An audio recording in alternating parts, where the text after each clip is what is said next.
এই মুহূর্তে মাননীয় স্পিকার, আমার দলের সদস্যরা এবং ক্ষেত্র বিশেষ আমি দেখছি বিরোধী দলের বন্ধুরাও আমার কিছু কিছু কথায় টেবিল থাপড়াচ্ছেন। মাননীয় স্পিকার, এই যে চেয়ারটা আপনি দেখছেন, যেই চেয়ারে আমি এখানে বসছি আপনার সামনে মাননীয় স্পিকার, এই চেয়ারটি খুব কঠিন একটি চেয়ার মাননীয় স্পিকার। এই চেয়ারটি দেখলে মনে হয় বসতে খুব আরাম, আসলে মাননীয় স্পিকার মোটেও আরামের না।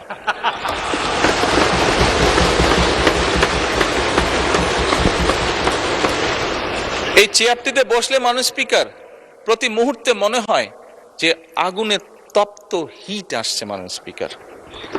হাসার কিছু নেই, আমি যা ফিল করি আমি আপনাদেরকে তাই বলছি,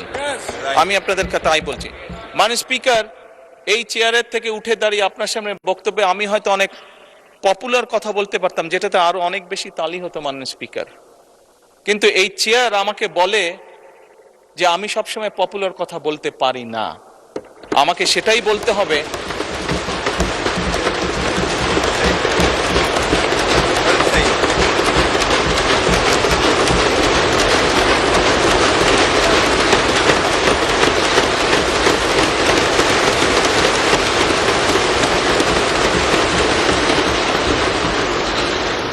মাননীয় স্পিকার, একজন রাজনীতিবিদ হিসাবে আমারও তো ইচ্ছা করে পপুলার কথা বলতে, যাতে জোরে জোরে তালি পায়, কিন্তু এই চেয়ার প্রতি মুহূর্তে আমাকে স্মরণ করে দেয়, no, you have to take the right decision, not the popular decision.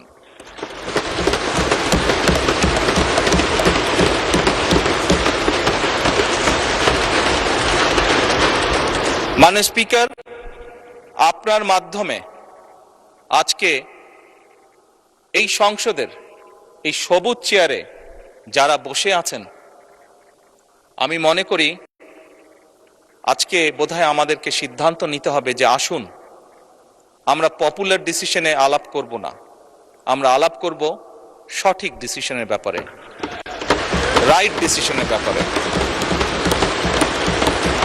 মাননীয় স্পিকার, আজকে এই সংসদ অধিবেশনের শেষ দিন, আজকে অধিবেশন শেষ হয়ে যাবে। আমার সংসদ নেতা হিসেবে আমার দলের সদস্যদের কাছে, বিরোধী দলীয় বন্ধুদের কাছে, সহকর্মীদের কাছে, সদস্যদের কাছে আমার অনুরোধ থাকবে যে আসুন আগামী অধিবেশন যেটি শুরু হবে সেখানে আমরা আলোচনা করব আমরা কত দ্রুত দেশে বিদ্যুতের সমস্যার সমাধান করতে পারি।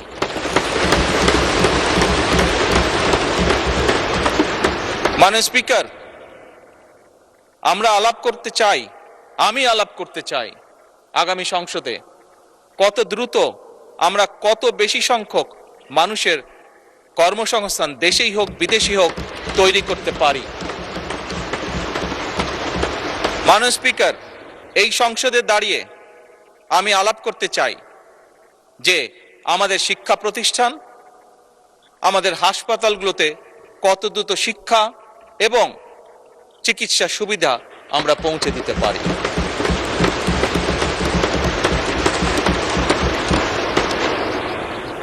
মাননীয় স্পিকার, দিনের কার্যবিধিতে আপনি যখন শুরু করেন, বিভিন্ন সময় বিভিন্ন সংসদ সদস্য বলে ওঠেন তার এলাকায় রাস্তা লাগবে, তার এলাকায় ব্রিজ লাগবে, কারো এলাকায় কালভার্ট লাগবে। স্বয়ং বিরোধী দলীয় নেতা ওনার এলাকার সমস্যার কথা বলেছেন। মাননীয় স্পিকার, আমরা যদি দেশের পরিস্থিতি স্থিতিশীল রাখতে না পারি, দেশে আমরা যদি অর্থনৈতিকভাবে শক্তিশালী করতে না পারি, মাননীয় স্পিকার, বর্তমান প্রেক্ষাপটে যেখানে 30 লক্ষ কোটি টাকার ঋণ নিয়ে এই সংসদ দেশ পরিচালনা শুরু করেছে, সেই দেশকে আমরা এগিয়ে নিতে পারবো না। আমরা যদি একটি স্টেবল গভর্নমেন্ট রাখি, আমরা যদি একটি স্টেবল পার্লামেন্ট এনশিওর করতে না পারি, মাননীয় স্পিকার, আমরা কোনোভাবেই এই দেশকে সামনে নিয়ে যেতে পারবো না। মাননীয় স্পিকার, এই দেশকে যদি সামনে নিতে হয় তাহলে অবশ্যই আমাদের উভয় পক্ষকে একসাথে কাজ করতে হবে। হ্যাঁ, বাংলাদেশে আইটি শিল্পের বিকাশ কিভাবে হবে এ ব্যাপারে হয়তো আমাদের মধ্যে ডিবেট হতে পারে, এ ব্যাপারে আমাদের মধ্যে দ্বিমত থাকতে পারে, কিন্তু বাংলাদেশের আইটি শিল্পের বহিঃপ্রকাশ হতে হবে। এ ব্যাপারে আমাদের মধ্যে নিশ্চয়ই কোনো ডিবেট নেই মাননীয় স্পিকার। সেজন্যই আসুন আজকে আমরা সিদ্ধান্ত গ্রহণ করি যে আমাদের আলোচনার বিষয়বস্তু হবে এই দেশের মানুষের ভাগ্যের পরিবর্তন। আমাদের আলোচনার বিষয়বস্তু হবে আমাদের আলোচনার মাননীয় স্পিকার আমাদের আলোচনার বিষয়বস্তু হবে যে আমরা অন্য দেশের উদাহরণ দেব না, বরং আমাদের দেশকে আমরা সামনে এগিয়ে নিয়ে যাব। মাননীয়